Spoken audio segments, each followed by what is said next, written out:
ଆଜି ଅନୁଭୂତି ଗୋଟିଏ କହିବି। ମାନେ ଭୋଳା ଶଙ୍କର ଆଜି ସୋମବାରେ ଫାର୍ଷ୍ଟ କ୍ଲାସ୍ ଅନୁଭୂତିଟିଏ କହିବି। କଣ୍ଠରେ ମୋର ଶିବ ରଞ୍ଜନୀ, ଓଠରେ ପଞ୍ଚାକ୍ଷର। କଣ୍ଠରେ ମୋର ଶିବ ରଞ୍ଜନୀ, ଓଠରେ ପଞ୍ଚାକ୍ଷର। ଯାଉଛି ମୁଁ ଶିବ ମନ୍ଦିର ଲୋ, ଯାଉଛି ମୁଁ ଶିବ ମନ୍ଦିର। ଭକତି ଅନ୍ତରେ ନୈବେଦ୍ୟ ହସ୍ତରେ, ପୁଣି ପାଦ ମୋର ହୁଏ ଅଧୀର। ଯାଉଛି ମୁଁ ଶିବ ମନ୍ଦିର ଲୋ, ଯାଉଛି ମୁଁ ଶିବ ମନ୍ଦିର। ଓಂ ନମଃ ଶିବାୟ, ଓಂ ନମଃ ଶିବାୟ, ଓಂ ନମଃ ଶିବାୟ, ଓಂ ନମଃ ଶିବାୟ। ଭୋଳା ଶଙ୍କରଙ୍କୁ ମୋର କୋଟି କୋଟି ପ୍ରଣାମ। ଯେତେବେଳେ ଭାବୁଥିବି ଜୀବନରେ ବହୁତ ଅନୁଭୂତି ପ୍ରଭୁ ଦେଇଛନ୍ତି, ଆଉ ବୋଧେ ମୋତେ ଆଉ ଦର୍ଶନ ଦେବେନି। ବହୁତ ଅନୁଭୂତି ପ୍ରାରବ୍ଧ ମୋର ଅଛି। ମୁଁ ପ୍ରଭୁଙ୍କ ସହିତ ଏତେ ତାଙ୍କ ସହିତ ମୋର କନେକ୍ଟ ଅଛି। ମୁଁ ଅନୁଭବ କରିଥାଏ ଯେ ସ୍ୱପ୍ନ ଜଣେ ଜଣେ ଅନୁଭୂତିରେ କହନ୍ତି 50 ବର୍ଷ ମୋତେ ହେଇଗଲା ମୁଁ ପ୍ରଭୁଙ୍କର ସ୍ୱପ୍ନ ଟିକେ ଦେଖିନି। କିନ୍ତୁ ଆଜି ଗୋଟେ ସୁନ୍ଦର ଅନୁଭୂତିଟିଏ, ସୋମବାର ଯେହେତୁ ମନ୍ଦିରରୁ ଆସିଲି, ସେଇଥିପାଇଁ ମୁଁ ମନ୍ଦିର ଯାଇଥିଲି। ଯେ ରାତିରେ ମୁଁ ଏମିତି ଦେଖୁଛି ଶିବ ମନ୍ଦିର ମୁଁ ଯାଇଛି, ଆଉ ତା ସାଇଡ଼ରେ ବାସୁଦେବ ବି ଅଛନ୍ତି, ଅଲଗା ସବୁ ଦେବାଦେବୀ, ତାଙ୍କୁ ବି ମୁଁ ଦର୍ଶନ କରୁଛି। ତାପରେ ଦେଖୁଛି ଗୋଟେ ଭୋଳା ଶଙ୍କରଙ୍କର ଗୋଟେ ମୂର୍ତ୍ତି, ଯେମିତି ଧ୍ୟାନରେ ବସିଲା ବେଳେ ବହୁତ ବଡ଼ ବିଗ୍ରହ। ସେ ବିଗ୍ରହ ଆଉ ସେ କେଉଁ ଜାଗା ମୋର ଧ୍ୟାନ ଆସୁନି, କିନ୍ତୁ ମନ୍ଦିର ହିଁ ଶିବ ମନ୍ଦିର, ବହୁତ ବଡ଼ ଏରିଆ ସେ ମନ୍ଦିରଟା। ମୁଁ ଏମିତି ଦେଖୁଛି। ତାପରେ କିଛି ମୁଁ ଯାହା ଶୋଇଲା ବେଳେ ଟିକେ ମୁଁ ରଡ଼ାମ ଜଣେଇକି ଶୋଇଥାଏ। ତାପରେ ଏମିତି ଟିକେ ଦୁଃଖ ଆସିଲେ ଆଖିରେ ଲୁହ ବାହାରିଗଲେ ଖାଲି ଟିକେ ତାଙ୍କୁ ମନେ ପକାଇ ଦିଏ କ'ଣ, ଯେ ପ୍ରଭୁ ଆପଣ ତ ହର, ଆଉ ମୁଁ ବି ପ୍ରିୟା।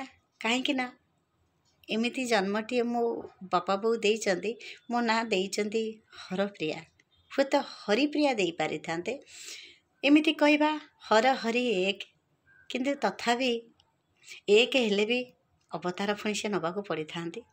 ତେଣୁକରି ହରପ୍ରିୟା ମୋ ବୋଉ ଯେତେବେଳେ ମୋ ନାଁ ଦେଇଛି, ମୁଁ ସବୁବେଳେ ପ୍ରଭୁଙ୍କୁ ଟିକେ ଅଭିମାନ କରେ। ବିନା ଦୋଷରେ ଯଦି ମୋତେ କିଏ ଦୁଃଖ ଦେଇଥାନ୍ତି, ଆଖିରେ ମୋର ଲୁହ ଦିଟୋପା ବୋହି ଆସିଥାଏ। ଏମିତି ମୁଁ ତାଙ୍କୁ ଶୋଇଲା ବେଳେ ମନେ ପକାଇ ଦିଏ, ପ୍ରଭୁ ଆପଣଙ୍କର ନାଁ ସହିତ ମୋ ନାଁ ଯୋଡ଼ା ହେଇଛି। ଆଉ ଯେହେତୁ ଆପଣ ମୋତେ ଜନ୍ମ ଦେଇଛନ୍ତି, ସୃଷ୍ଟି କରିଛନ୍ତି, ନିଶ୍ଚିତ ତ ଆପଣଙ୍କର ସବୁ କିଛି ମୁଁ ତ ଆପଣଙ୍କ ପାଖରେ ସମର୍ପି ଦେଇଛି। ତେଣୁକରି ଭାବିଚିନ୍ତି ମୋ ବୋଉ ମୋ ନାଁ ଦେଇଥିଲା ହରପ୍ରିୟା। ତେଣୁକରି ଆପଣଙ୍କ ନାଁ ସହିତ ଯେତେବେଳେ ମୋ ନାଁ ଅଛି, ତେଣୁକରି ମୋ ଭାରା, ମୋ ଦାୟିତ୍ୱ ସବୁ ଆପଣ ନେବେ। ଆଉ ଦୁଃଖ ଯଦି ଆସୁଛି ଭଲ ହେଉଛି, ଯଦି ସୁଖ ଆସୁଛି ତାହେଲେ ଏତେ ସୁଖ ମୋର ଦରକାର ନାହିଁ। ତାରି ଭିତରେ ଟିକେ ଦୁଃଖ ଦିଅନ୍ତୁ, ସୁଖ ଦିଅନ୍ତୁ, ମିକ୍ସିଂ କରି ଦିଅନ୍ତୁ, ହୁଏତ ମୁଁ ଆପଣଙ୍କୁ ଭୁଲିବିନି। ଏମିତି କହିକି ମୁଁ ରାତିରେ ଟିକେ ଶୋଇଥାଏ। ଯେହେତୁ ଶଙ୍କର ତପେବର ନହେଲେ କୁପେବର, ତାଙ୍କୁ ଯିଏ ଭାବଭକ୍ତିରେ ଡାକିଥାଏ, ଶ୍ରଦ୍ଧାରେ ଡାକିଥାଏ, ସେ ଅଜାଡ଼ି ଦେଇଥାନ୍ତି। ଏମିତି ବି ମା ଲକ୍ଷ୍ମୀ ହରଙ୍କ ଛଡ଼ା ସେ ରହିପାରନ୍ତିନି। ସେମିତି ତ ବର୍ଣ୍ଣନା କଲେ ଅନେକ କିଛି ହେବ। ଆମେ ଯେହେତୁ ଗୃହିଣୀଟିଏ, ଜୀବନରେ ଏତେ ଦୁଃଖ ସ୍ୱାମୀ କତରୁ ଆରମ୍ଭ କରି ପରିବାର ପର୍ଯ୍ୟନ୍ତ ଦେଇଥାନ୍ତି। ଆଉ ବାହାରେ ରହିଲେ ବି ସୁଦ୍ଧା ଯଦି ତୁମେ ଅଲଗା ବି ରୁହ, ସ୍ୱାମୀ ବି ଦୁଃଖ ଦେଇଥାନ୍ତି। ଏମିତି ସମୟ ଆସିଲେ ଖାଲି ଆପଣମାନେ କହିବେ ଯେ ସବୁବେଳେ କ'ଣ ସ୍ତ୍ରୀ ଭଲ, ସ୍ୱାମୀ ଖାଲି ଦୁଃଖ ଦେଉଛନ୍ତି? ଆପଣ ସବୁବେଳେ କମ୍ପେୟାର କରିବେନି। ଭଲ କଥା କହୁଛେ, ଭଲକୁ ଭଲ କହିବା, ମନ୍ଦକୁ ମନ୍ଦ କହିବା। ତେଣୁକରି ଭଲ ସ୍ୱାମୀ ଅଛନ୍ତି, ସେ ସ୍ତ୍ରୀକି ବୁଝନ୍ତି। ଆଉ ଗୋଟେ ସ୍ୱାମୀ ଅଛନ୍ତି, ତାଙ୍କର ଭଲ ପାଇବା ଥାଏ କିନ୍ତୁ ଲୁକାୟିତ ରଖନ୍ତି, ଉପରେ ବହୁତ ଗାଳି ଦିଅନ୍ତି। ଏମିତି ବି ଆସନ୍ତି, ଇଗୋ ଟିକେ ଥାଏ। ତେଣୁକରି ସମସ୍ତଙ୍କର ଘରେ ଘରେ ଜିନିଷ ଅଛି। ସେଥିପାଇଁ ଦୁଃଖ ସବୁବେଳେ ନାରୀମାନଙ୍କର ବହୁତ ଥାଏ, କାନ୍ଦିଥାନ୍ତି। ଆଉ ଅଭିମାନରେ ଭଗବାନ କେହି ଦୁଃଖ ସୁଖ ଜଣେଇଥାନ୍ତି। ମୋତେ ଯିଏ ଦୁଃଖ ଦିଏ ମୁଁ ପ୍ରଭୁଙ୍କୁ ଡାକେ, ସୁଖରେ ଥିଲେ ବି ମୁଁ ପ୍ରଭୁଙ୍କୁ ଡାକିକି ଶୋଇଥାଏ। ପ୍ରଣାମଟିଏ ଜଣେଇକି ବିଛଣାରେ ଗଲା ମାନେ ମୁଁ ପ୍ରଣାମଟିଏ ଜଣେଇକି ଶୋଇଥାଏ। ଏମିତି ଦେଖୁଛି ମୁଁ ଅଭିମାନରେ କହିକିରି କାନ୍ଦିଲି ବୋବିଲି ଶୋଇପଇଲି। ତାପରେ ମୋର ଆଉ କିଛି ଧ୍ୟାନ ନାହିଁ, ନିଦ ତ ହେଇଯାଇଛି। ତାପରେ ମୁଁ ଦେଖୁଛି ଭୋଳା ଶଙ୍କର ବହୁତ ବଡ଼ ମୂର୍ତ୍ତିଟାଏ ବସିଛନ୍ତି ଧ୍ୟାନ ଯୋଗରେ। ମୁଁ ଯେତେବେଳେ ଦେଖୁଛି ସେଠି ବାସୁଦେବ ଅଛନ୍ତି, ଯେ ମୋତେ କହୁଛନ୍ତି ବହୁତ ଦିନ ହେଲାଣି ମୋ ଶରୀର ଅସନା ହେଇ ପଡ଼ିଛି, ମୋତେ ଟିକେ ତେଲ ମାଲିସ କରିକିରି ଗାଧେଇ ଦେ। ମାନେ ଏଇଟା କାଲି ରାତିର କଥା କହୁଛି। ଆଉ ଥରେ ତ ସେମିତି ହେଇଥିଲା, ଥରେ ଅନୁଭୂତି ମୁଁ କହିଥିଲି ମୋ ବାପ ଘରେ, ସେଠି 18 ବର୍ଷ ପରେ ମୁଁ ଯାଇକି ଗାଧେଇ ଦେଇଥିଲି। କାଲି ଠିକ୍ ସେଇଭଳି ଜିନିଷ ମୋତେ ପ୍ରଭୁ ଦେଖେଇଲେ। ଯେହେତୁ ଦେଖୁଛି ମୁଁ ଜଗନ୍ନାଥ ଯେଉଁ ମୁଗୁନି ଭଳିଆ କଳା ଠାକୁରଟିଏ ମୋ ପୁଅ ଏଥରକ ଯାଇ ପୁରୀରୁ ଆଣିଥିଲା, ତାଙ୍କରି ରୂପରେ ମୋତେ ସେ ଦେଖାଉଛନ୍ତି। ସେଠି ତେଣୁକରି ମୁଁ ବାସୁଦେବ ବୋଲି ଭାବି ନେଇଗଲି। ଆଉ ପ୍ରଭୁଙ୍କର ରୂପ ମୁଁ ଦର୍ଶନ କଲି। ସେ ମୋତେ କହୁଛନ୍ତି ମୁଁ ପୁରା ଅସନା ହେଇଛି, କିନ୍ତୁ ଶିବଶଙ୍କର ସେଠି ଧ୍ୟାନରେ ବସିଛନ୍ତି। ସାଇଡ଼ରେ ମୁଁ ଦେଖୁଛି ପ୍ରଭୁ ମୋତେ ଦେଖାଉଛନ୍ତି ଯେ ମାନେ ମୋ ବଡ଼ି ଭିତରେ ତାଙ୍କଠି ଏମିତି ଗାତ ଗାତ ସବୁ ଯେଉଁ ଭିତରେ ଥାଏ, ହାତ ସାଇଡ଼ରେ ଗାତ, ମାନେ ଏମିତି ସବୁ ବେକ ସାଇଡ଼ରେ ଗାତ, ଏମିତି ସବୁ ଗାତ, ସେ ତା ଭିତରେ ସବୁ ମଳି ହେଇଯାଇଛି। ଆମ ଘରେ ତ ସେ ଛୋଟ ମୂର୍ତ୍ତି ପୂଜା ହେଉଛନ୍ତି, ମୁଁ ସେଠି ଦେଖୁଛି ଶଙ୍କରଙ୍କ ପାଖରେ ବି ସେ ଅଛନ୍ତି। ଆଉ ଏମିତି ମୋତେ କହୁଛନ୍ତି। ମୁଁ ସେଠୁ କହୁଛି ନନା ଅଛନ୍ତି, ଚାନ୍ଦା ନେଉଛନ୍ତି, ମାନେ ଏମିତି ପିଲାଙ୍କ ପାଇଁ ନନା, ମୁଁ ଠାକୁରଙ୍କ ସାଙ୍ଗରେ ଏମିତି କଥା ହେଉଛି। ନନା ଅଛନ୍ତି, ପୂଜା କରୁଛନ୍ତି, ଚାନ୍ଦା ନେଉଛନ୍ତି, ତାଙ୍କୁ କହୁନା।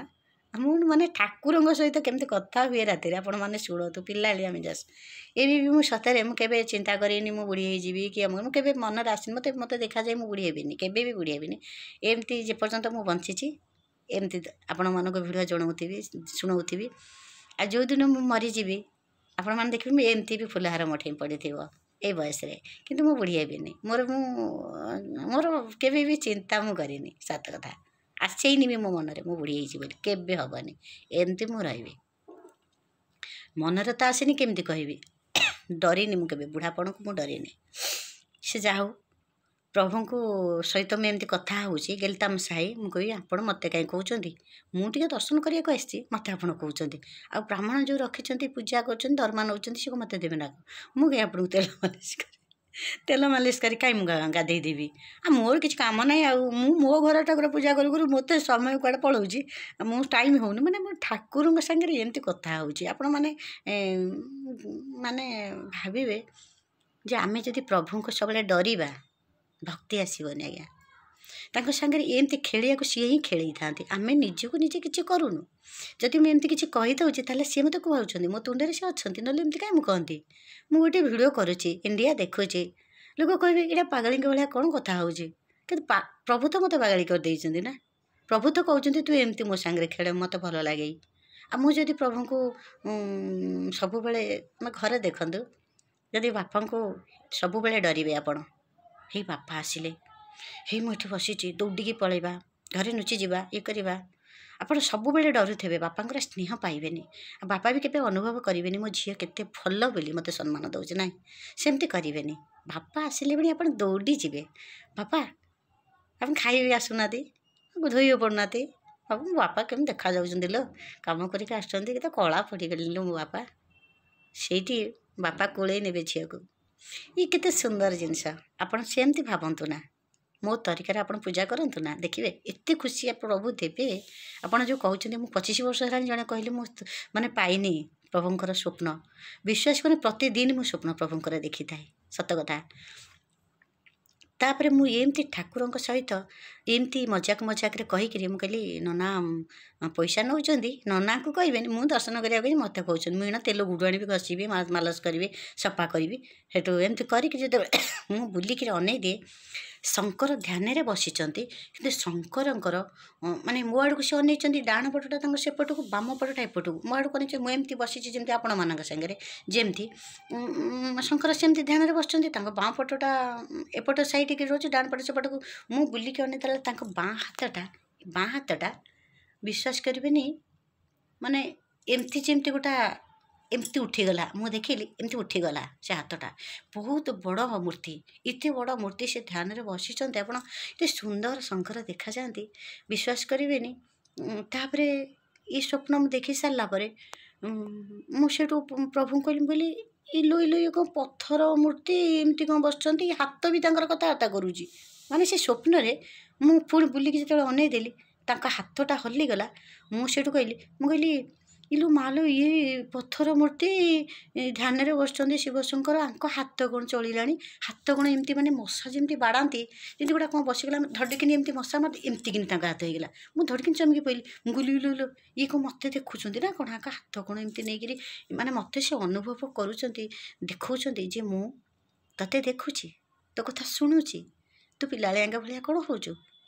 मैंने विश्वास करें सटिकिने चमकी पड़ी तापर सेठू आसला मुझे मंदिर जो जीवी बाहर से मंदिर को जाऊँगी गछमूले देखुची गोटे माउसी दीप बिकुंट कदली बिकुंट पुणी देखा मत कदली आणुची बड़ बड़ दीप 3टा पत्थर दीप थुआई मुझे एत बड़ बड़ दीप के पैसा सी 30-40 टଙ୍କା मत कहले मुझे आज 20 टंकिया जब दीप अच्छी 10 टंकिया दीप अच्छी दिंतु प्राय समस्ते माँ मैंने 20 टଙ୍କା ना 10 टଙ୍କା मुझे देखला बेलू पितल दीपटे मत देले बुढ़ी माउसी मुझे 20 टଙ୍କା देली से 20 टଙ୍କା मत फेरुना मुझे 10 टଙ୍କା दीप मत कौन 20 टଙ୍କା रखुच्च आउ 10 टଙ୍କା दौना मुझे मंदिर देविनी कहूँ से पितल दीपटे मत अर्डर कले जेहेतु मुझे आज सोमवार जाइली पितल दीप माटी नुआ दीपटे नहीं आलती करके आसली मैंने संध्या देके आसली किंतु जेहेतु एत समय बसी हेनी पितल दीप बहुत बाट है मंदिर में दीपटे जाड़ी बसवा संभव नुहे बाबू ऑफिस की जी तेणुक मुझे माटी दीपटे नहीं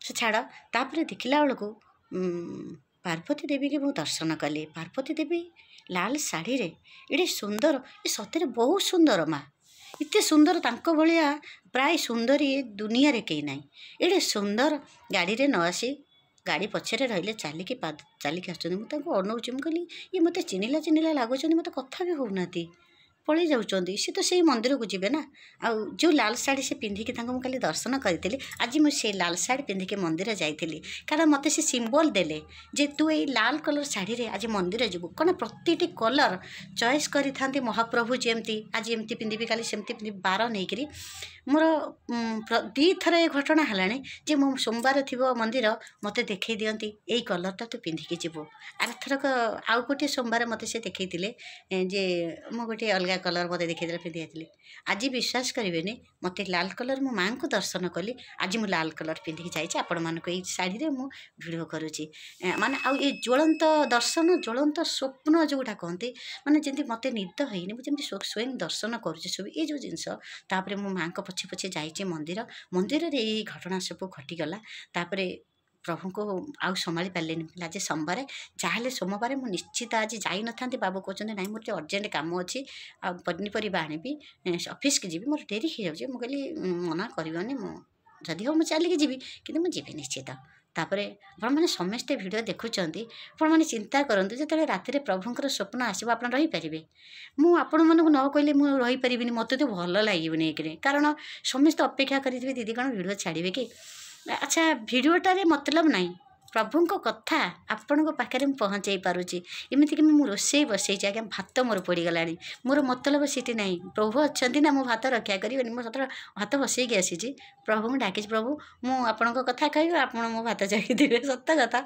ये भाया मो संसार चलती आपण मान सहित भिड करुच्ची बास प्रभु को मत सब भल पाइबा दौ था मुझे बांटू थाए आपन को भल लगे सेयार करेंगे आउ तुम ना सतरे आपण कही पुणी तमें हो जाए सतरे 2-3 जन भौणी मोर अच्छा प्राय कमेंट दियंती मत एत सुंदर लगे जमती 12,000 सब्सक्राइबर हो आउ कई दिन किंतु मैं क्या कहने सब्सक्राइब कर बोली कारण जहाँ को अनुभूति भल लगे सी सब्सक्राइब करेंगे कारण सी जानते ये भौणी निश्चित किसी अनुभूति कहे आमको भल लगे जी भल लगे सी तो निश्चित तापरदिन देखा इच्छा करेंगे ना जड़े जड़े भाई कहते आमको भिड आसुनी आपण मैंने देखुना कंटिन्यू बोली आप नोटिफिकेसन जाऊनी आप देखूँ लाइक दिंतु कमेंट करूँ निश्चित आपण पाखे गौतम भाई जड़े से सब सबका मालिक एक लिखती आर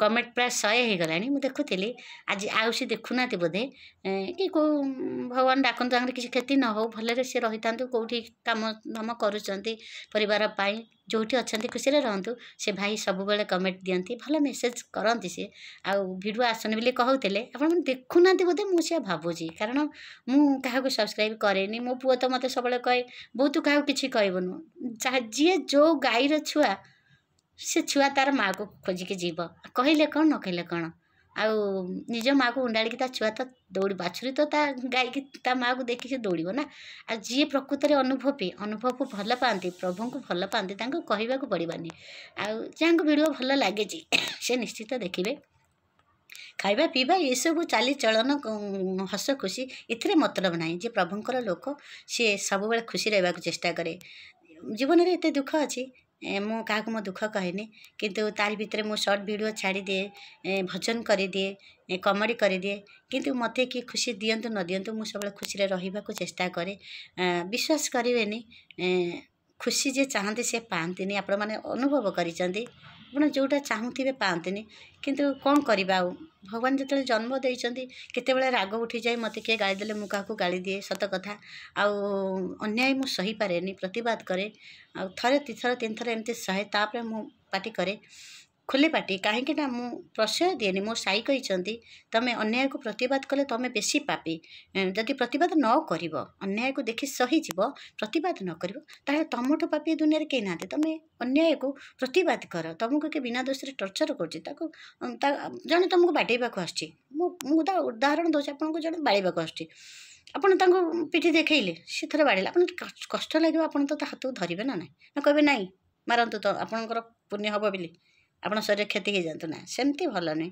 प्रतिवाद करें आम भूल करें कहीं आमको दंड दिज्व मुझे टाइप्र लोक मुझे कहे खोला कथा कहे आपण मैंने जानीपे तो कारण सत कथा कहबारे मत कुंठा लगे सब खुशी रुहतु आउ जो दिन मु मरीजी से दिन मोर एमती फुलहार पड़ी से दिन जदि मु जानीपारि मु मरीजी आपण मानक निश्चित कहीकि मरबी ता भर कहे कहीं दीदी एमती कहला मोर गोटे झी अच्छा भौणी अच्छा बहुत भल पाती मो आशीर्वाद तांको थाऊ मो आयुष नहीं से भलरे रहतु भल पुओ झीटे हंतु खुशी रहतु जदि दुखे रही भगवान डाकुचे जीवन में दुख न आसू खुशी रुहतु ओं नमः शिवाय ओं नमः शिवाय ओं नमः मुक्तेश्वराय आज बहुत लंबा हो गलानी वीडियो रहुची।